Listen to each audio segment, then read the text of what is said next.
Assalamualaikum warahmatullahi wabarakatuh. Perkenalkan kami dari kelompok 5. Di sini kami akan membahas fikih tentang kontemporer tentang ibadah. Nah, sebelumnya perkenalkan nama saya Restu Nugroho, NIM 2019 041 0099. Nama saya Vito Arigi dengan NIM terakhir 100. Nama saya Wahyu Danisoro dengan NIM terakhir 111. Nama saya Abil Rafliansyah dengan NIM terakhir 123.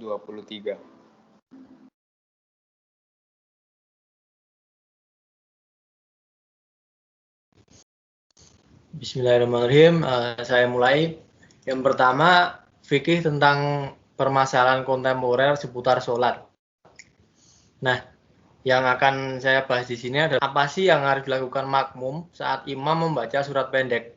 Nah, dari hadis riwayat Imam An-Nasa'i mengatakan dari Imran bin Husain bahwa Rasulullah Shallallahu Alaihi Wasallam melakukan sholat zuhur atau asar. Kemudian seorang laki-laki di belakang Rasul membaca sesuatu.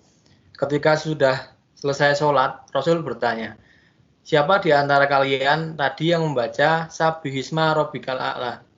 Kemudian seorang laki-laki menjawab, saya wahai Rasul, saya hanya ingin melakukan kebaikan.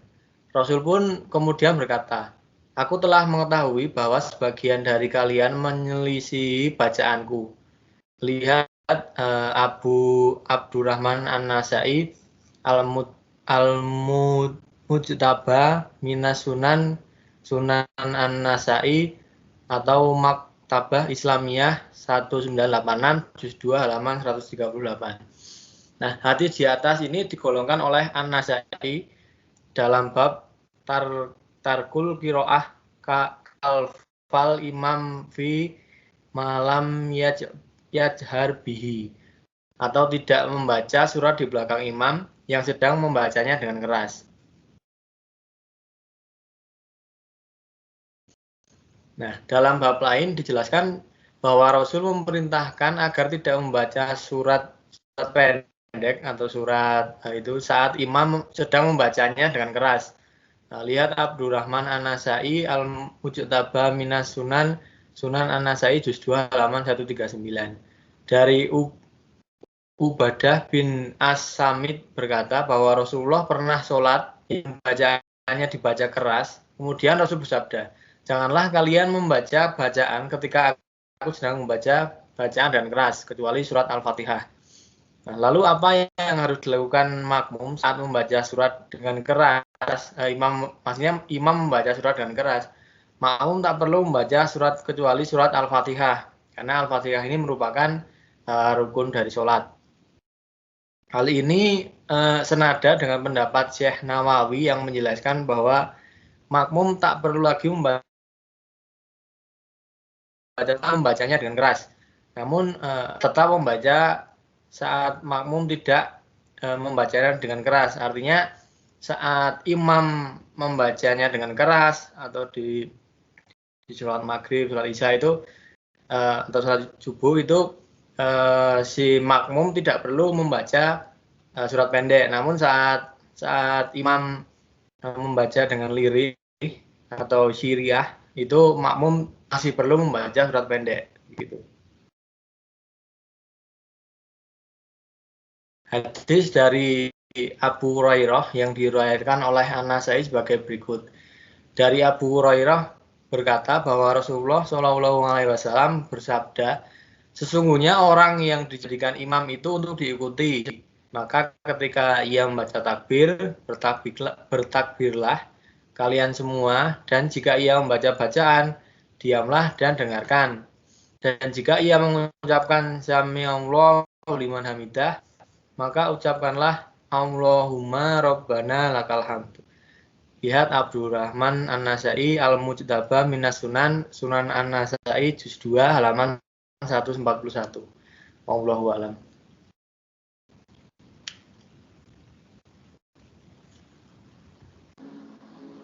Selanjutnya saya di sini menjelaskan tentang fikih tentang permasalahan kontemporer seputar puasa.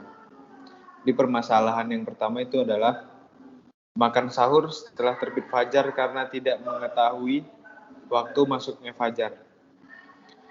Jika Anda tidak tahu waktu yang benar untuk masuknya waktu fajar di kota yang Anda yang baru saja pindah ke sana, dan Anda makan sahur setelah masuk waktu fajar, dan Anda tidak tahu akan hal itu, para ulama telah berbeda pendapat terkait hukumnya orang yang makan dan minum sementara ia mengira masih ada sisa malam dan belum terbit fajar. Demikian juga orang yang makan dan minum karena ia mengira terbenam matahari, lalu kemudian ternyata perkiraannya salah. Banyak dari para ulama berpendapat bahwa puasanya batal dalam kondisi seperti itu, dan diwajibkan baginya mengganti pada hari lain. Sebagian lainnya berpendapat bahwa puasanya sah dan sempurna dan tidak ada qada baginya. Terus ada pendapat dari Sal bin Sa'ad berkata, telah diturunkan ayat, dan makan minumlah hingga terang bagimu benang putih dari benang hitam, yaitu fajar. Dan fajar pun belum terbit. Banyak orang pada saat itu ingin berpuasa. Salah satu dari mereka mengingatkan benang putih dan benang hitam di kakinya.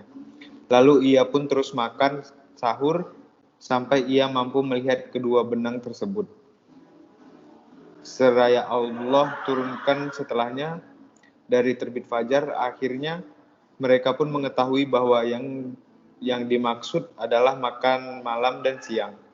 Hadis riwayat Bukhari 1917 dan Muslim 1091.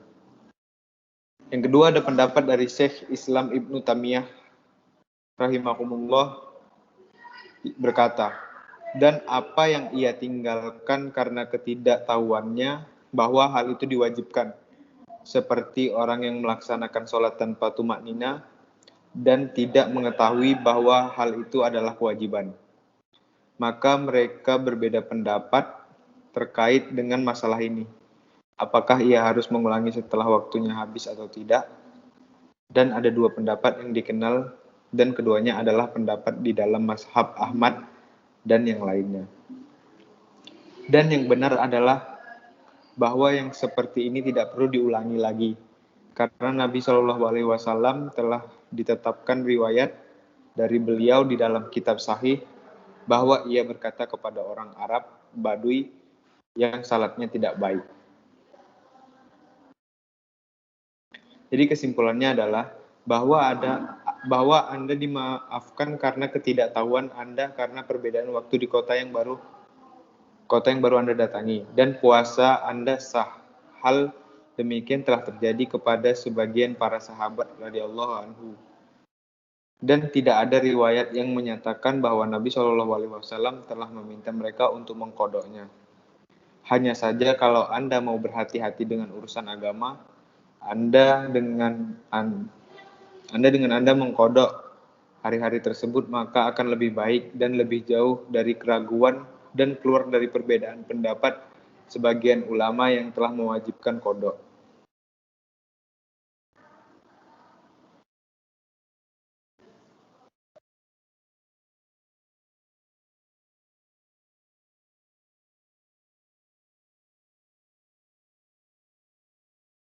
Selanjutnya saya fikih tentang permasalahan kontemporer seputar zakat. Ada satu permasalahan, mengeluarkan zakat dengan barang atau uang. Nah, dalam mengeluarkan zakat, para ulama berbeda pendapat apakah yang dikeluarkan tersebut dalam bentuk barang atau boleh juga dengan uang. Jika dalam bentuk barang yang sesuai dengan bentuk sumber zakatnya, maka para ulama telah bersepakat atas wajibnya. Namun, para ulama berbeda pendapat tentang mengeluarkan zakat dalam bentuk uang. Ada dua pendapat tentang masalah ini. Pendapat yang pertama melarang dan pendapat yang kedua memperbolehkan. Adapun dalil yang melarang mengeluarkan zakat dalam bentuk uang adalah seperti yang kami rangkum dalam beberapa poin berikut ini. Lanjut.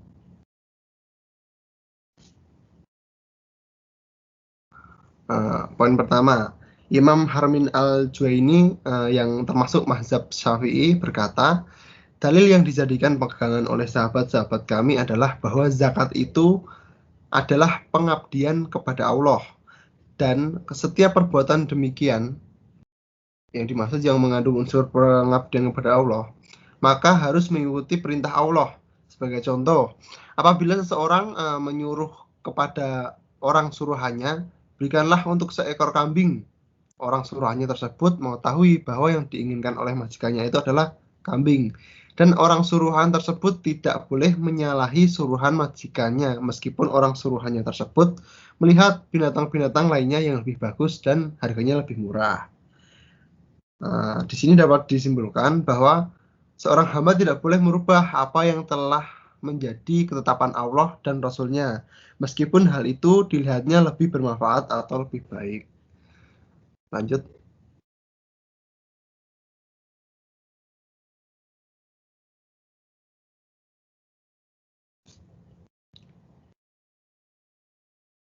Poin yang kedua, Abu Dawud dan Ibnu Majah meriwayatkan dalam hadisnya bahwa Rasulullah telah bersabda kepada Muaz ketika ia diutus ke Yaman, ambillah biji-bijian dari biji-bijian, domba dari domba, unta dari unta, dan sapi dari sapi. Ini adalah nas yang wajib diikuti, oleh karena itu tidak boleh mengeluarkan zakat dari apa yang disebutkan di atas dengan uang. Karena jika membayarnya dengan uang, maka yang akan terjadi adalah biji-bijian dikeluarkan zakatnya dari harta yang bukan dari biji-bijian, dan kambing dikeluarkan zakatnya dari harta yang bukan dari kambing. Dan ini bertentangan dengan apa yang diperintahkan oleh hadis tersebut. Poin yang kedua, Imam Ahmad dan Baihaqi meriwayatkan bahwa Rasulullah telah melihat unta yang telah berumur pada unta yang dikeluarkan oleh zakat. Kemudian beliau marah dan berkata, semoga Allah melaknat petugas yang mengambil unta ini. Kemudian petugas itu berkata, wahai Rasulullah, aku akan menukarkan unta ini dengan 2 unta yang layak untuk zakat. Nabi pun bersabda, boleh. Kalau demikian, hadis ini pantas untuk dijadikan hujah, baik dari segi sanad maupun dalalah. Bahkan menukarkan 1 unta dengan 2 unta pasti berdasarkan harga. Lanjut. Nah, kesimpulannya, berdasarkan kesepakatan ulama bahwa diperbolehkan pindah dari suatu benda kepada benda lain yang tidak sejenis. Misalnya orang yang mengeluarkan zakat kambing boleh mengeluarkan zakat kambing yang bukan dari kambingnya. Atau orang yang mengeluarkan zakat biji-bijian boleh mengeluarkan zakat biji-bijian dari biji-bijian yang bukan dari tanamannya. Begitu.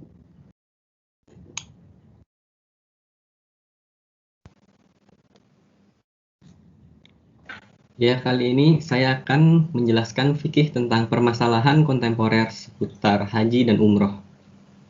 Menurut Syekh Muhammad bin Salih Al-Utsaimin, adapun jika orang yang mewakilkan itu telah melaksanakan kewajiban haji, dia ingin mewakilkan haji kepada orang lain agar melaksanakan haji dan umroh lagi untuknya, maka dalam hal ini ada perbedaan pendapat di kalangan ahlul ilmi. Di antara mereka ada yang membolehkan dan ada pula yang melarangnya.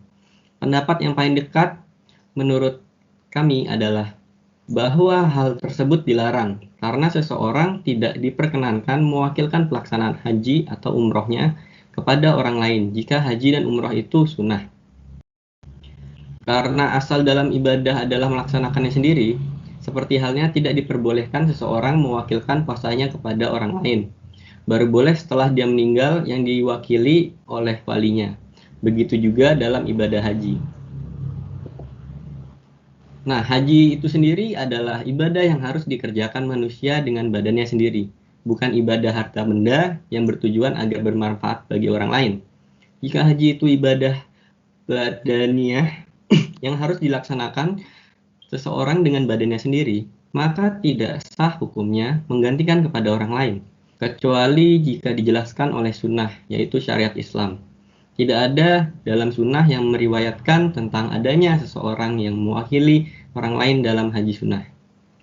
Salah satu dari dua riwayat Imam Ahmad menjelaskan bahwa manusia tidak boleh mewakilkan sunnah haji atau sunnah umroh kepada orang lain, baik dia mampu maupun tidak mampu. Jika kami berpendapat demikian, berarti ada anjuran kepada orang-orang kaya yang mampu, agar mereka mengerjakannya sendiri ibadah haji mereka. Karena sebagian manusia ada yang menghabiskan waktunya bertahun-tahun tanpa pergi ke Mekah untuk melaksanakan ibadah haji dengan alasan bahwa dia telah mewakilkannya kepada orang lain setiap tahunnya, sehingga dia kehilangan makna persyariatan haji karena dia mewakilkannya kepada orang lain. Kesimpulan yang bisa diambil adalah bahwa manusia tidak boleh mewakilkan sunnah haji atau sunnah umroh kepada orang lain, baik dia mampu maupun tidak mampu. Kami berpendapat demikian, berarti ada anjuran kepada orang-orang kaya yang mampu, agar mereka mengerjakan sendiri ibadah haji mereka. Banyak orang-orang kaya yang beralasan karena dia sibuk bekerja dan lain-lainnya, sehingga mereka sudah mewakilkannya kepada orang-orang lain itu. Makanya sebetulnya itu tidak boleh. Banyak yang salah kaprah di bagian situ. Mungkin itu saja kesimpulannya dalam haji dan umroh.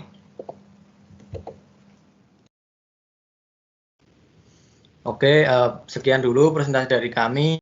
Semoga dapat diambil kebaikannya dan dibuang keburukannya. Dan tentunya dalam presentasi ini banyak kurang-kurangnya. Kami mohon maaf karena kesempurnaan hanya milik Allah Subhanahu wa Ta'ala. Saya akhiri, bila bisa bilhaq, astagfirullah khairat. Wassalamualaikum warahmatullahi wabarakatuh.